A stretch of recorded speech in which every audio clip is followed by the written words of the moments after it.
Qui est donc Alexandre Pro? Comment est né Conto? Quels sont ses objectifs?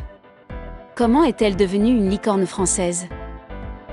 Alexandre Pro est le cofondateur et PDG de Conto, la première solution européenne de financement des entreprises.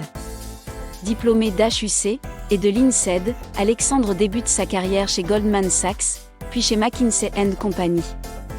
En 2013, il fonde Smoke.io avec Steve Hanavi, la première cigarette électronique connectée.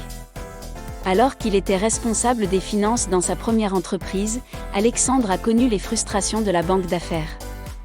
En effet, le service rendu ne correspondait pas aux attentes d'une entreprise moderne. Pour gagner du temps, les deux fondateurs ont alors décidé de créer la solution dont ils avaient besoin. C'est ainsi qu'est né Conto. Les différentes missions de Conto. L'entreprise tient à simplifier 3 aspects de la vie entrepreneuriale. Tout d'abord, libérer les pros de la paperasse. En ouvrant un compte en quelques clics, en gérant ses finances en ligne, ainsi qu'en obtenant des réponses sans se déplacer. Ensuite, automatiser la comptabilité.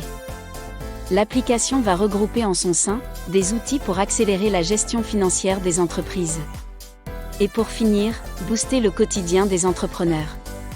En proposant des tarifs transparents, un service client à l'écoute, ainsi que des solutions accélérées pour aller droit à l'essentiel. Conto devient la 4e licorne française. La start-up spécialisée dans le paiement dédié aux entreprises a annoncé cette année avoir levé 484 millions d'euros. Confirmant ainsi l'excellent début d'année des firmes tech françaises, celle-ci devient la 4e plus grosse licorne française. Enregistrant l'une des plus grosses levées de fonds de la French Tech, Conto est désormais valorisé à 4,4 milliards d'euros. Avec sa dernière levée de fonds en janvier 2022, la 3e plus grosse en France derrière celle de Sorare, 580 millions d'euros en septembre 2021 et Miracle, 476 millions d'euros en septembre 2021 également, Conto a une fois de plus séduit les investisseurs.